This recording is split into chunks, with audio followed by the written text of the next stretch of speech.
persaingan, sesudah pertandingan kita bersatu untuk membangun bangsa Indonesia. Saya kira itu yang saya ingin garis bawahi, ya. Makna daripada ini, ya, saya kenal beliau, sahabat lama. Ya. Itu penghargaan Pak Prabowo aja. Kemarin menyatakan bergabung dengan pemerintah bukan prioritas. Artinya nanti setelah Oktober kalau diajak sama Pak Prabowo akan bergabung dengan. Kita lihat perkembangan ke depan. Ya. Berarti ada kemungkinan bergabung sama 2 kursi. Itu 50-50 possibility-nya, Mas. 50-50 possibility kalau kata Pak Surya Paloh. Nah, jadi ada kemungkinan ya, Bang Ja'far ya. Sudah diajak kah? Kalau ajakan, tadi statementnya Pak Prabowo jelas. Mengajak seluruh elemen bangsa untuk membangun Indonesia. Mengajak seluruh, bahkan mungkin Nasdem, untuk memulai persatuan menghadapi tantangan-tantangan Indonesia ke depan. Menurut saya itu ajakan. Sekarang kita bagaimana memaknai ajakan itu. Itu saja. Jadi sementara prosesnya lihat ke depan, kata Pak Surya kan. Kita lihat ke depan, dinamika, kemudian 50%. Nah, setiap kemungkinan bisa terjadi ke depan.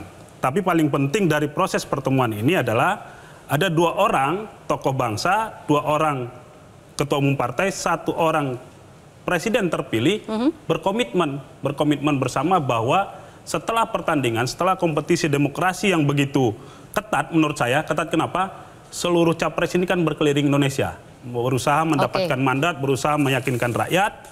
Kemudian ada 1 pemenang, menurut KPU, yang diketok tanggal 20 Maret, dan kemudian secara berbesar hati mengatakan, ayo sama-sama dong, saya mau akan jadi presiden Indonesia, bukan hanya yang memilih saya. Menurut saya itu satu statement penting, dan itu selaras dengan apa yang selama ini secara politik dipraktekkan oleh Pak Surya. Bahkan waktu 2019 Pak Surya pernah berstatement, Nasdem nggak apa-apa, nggak menang, yang penting Pak Presiden Jokowi menang, kemudian bisa menyatukan Indonesia kembali. Nah, ini praktek-praktek politik kebangsaan yang perlu secara terus-menerus kita gaungkan agar apa? Agar masyarakat, agar rakyat, agar warga negara mendapatkan pendidikan politik yang baik. Baik, kalau tadi mengutip kata Bu Siti, Bang Ja'far, jangan sampai ini komunikasi yang terjalin ini terlalu cepat sehingga mengaburkan begitu ya hal-hal yang perlu dievaluasi untuk Pilpres dan juga Pilkada pemilu mendatang.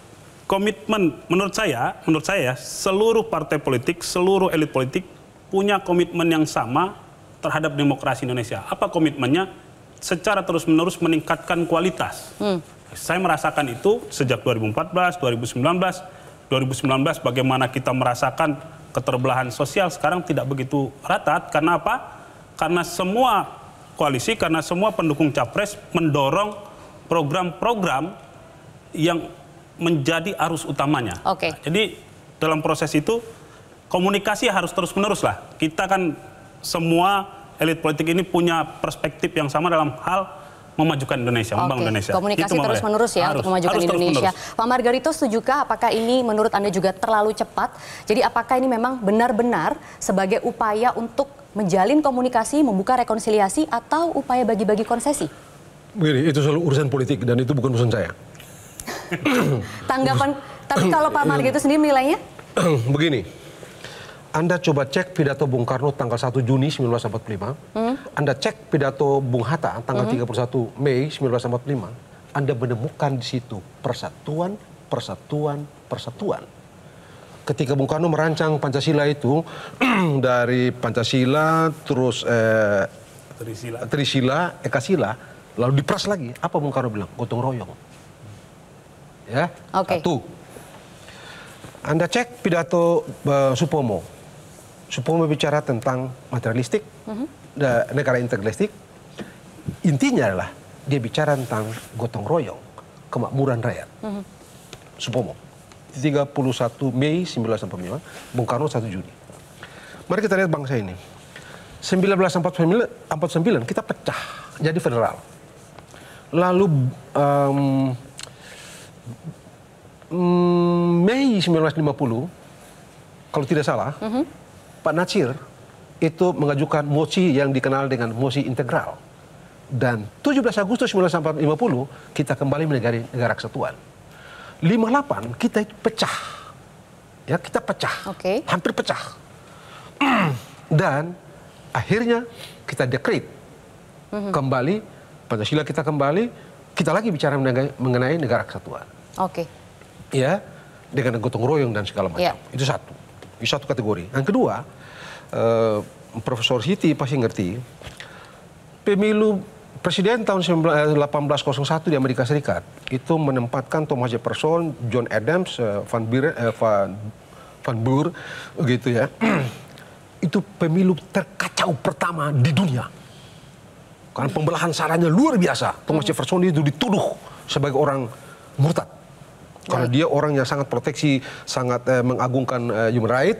Dia bela itu Yahudi, dia bela Islam, dia bela semua agama itu. Dia dituduh macam-macam. Tapi apa tanda? Begitu diresmikan pada tanggal 20 April 1801, pidato presidennya apa dia bilang? We are all republic. Republic. We are all. Yang bisa ditarik untuk saat ini bagaimana berarti? Memang kita mesti bersatu. Komunikasi mesti dibuka sejak sekarang. Bisa dibuka. Anda tidak bisa tidak. Nomor satu. Itu kedua. Yang ketiga, Jaf, ingat nggak? Suatu waktu beberapa tahun yang lalu, Pak Surya itu menamaikan ada 2 orang yang berkelahi dalam jabatan di satu daerah, satu provinsi. Gubernur dan wakil gubernur berkelahi pada waktu itu.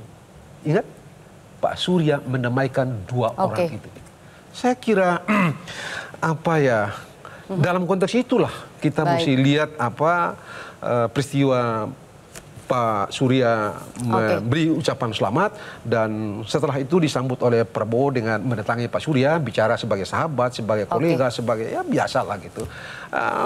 Sebagai saya ini sesuatu yang perlu dilakukan. Perlu dan wajar dilakukan. Ya, wajar dilakukan. Soal evaluasi, soal pemilu yang macam-macam itu, kan kita ini udah tahu nih pemilu yang bla bla bla ini udah di 2004 kok. Dari 2004 ada macam-macam itu, 2009 ada macam-macam itu, 2014 ada yang hal-hal itu, 2019 ada semua itu. Kenapa kita enggak? Apa enggak cukup untuk memberikan kita standing referensi untuk mengecek, menata ulang dan seterusnya? Apa enggak cukup sehingga nanti di 2024 ini baru kita jadikan referensi untuk ngecek? Tidak, bagi saya tidak. Jadi yang terakhir kita minta tanggapan Bang Rey dulu boleh ya, Pak Margarito?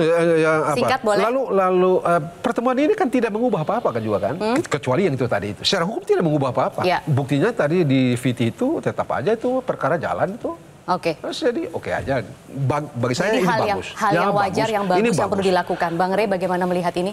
Melihat yang mana ini? Melihat pertemuan ini yang katanya dia bilang jangan sampai ini terlalu cepat, mengaburkan, nanti yang perlu dievaluasi. Tapi ini juga di sisi lain ada yang mengatakan ini adalah hal yang wajar, perlu dilakukan.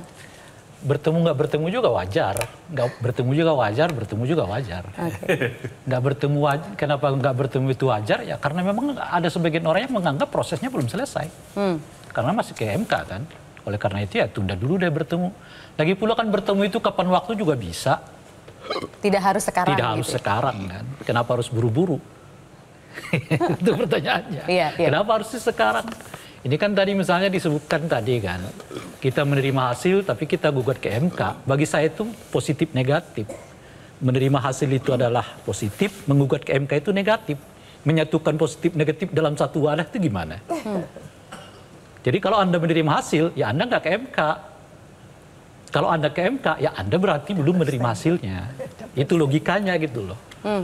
Nah, tapi kalau saya menerima hasilnya, tapi saya tetap gugat ke MK, Anda mau mempertemukan kubu positif dengan negatif di satu wadah. Gimana mempertemukan itu? Mengapa sih kalau kita mau ke MK, menunda dulu untuk mengucapkan selamat, seolah-olah itu buruk? Seolah-olah itu bukan rekonsiliasi, seolah-olah itu bukan persatuan. Kalau begitu, ngapain kita buat MK? Ngapain MK punya kewenangan untuk melakukan sengketa hasil pemilu?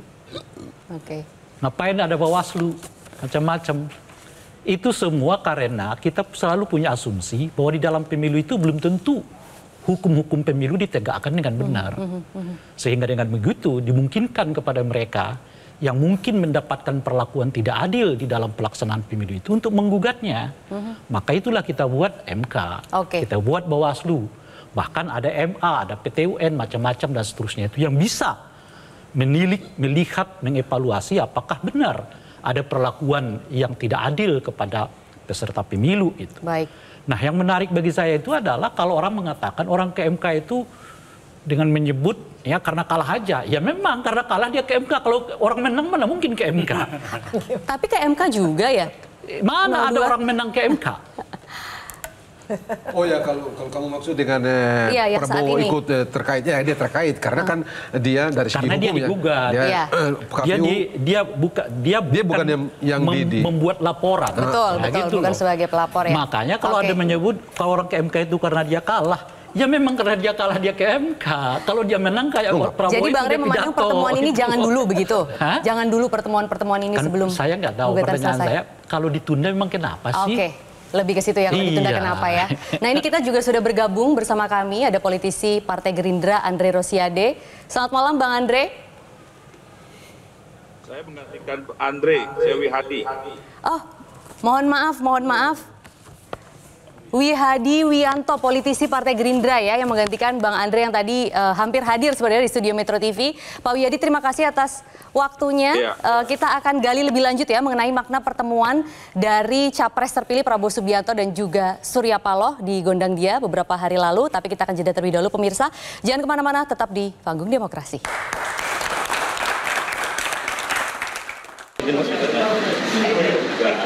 Sudah ada arah ke sana, lebih dari satu partai. Saya tak bocorin. Siapa, Jo? Ya kan kemarin saya sudah bilang semuanya dirangkul.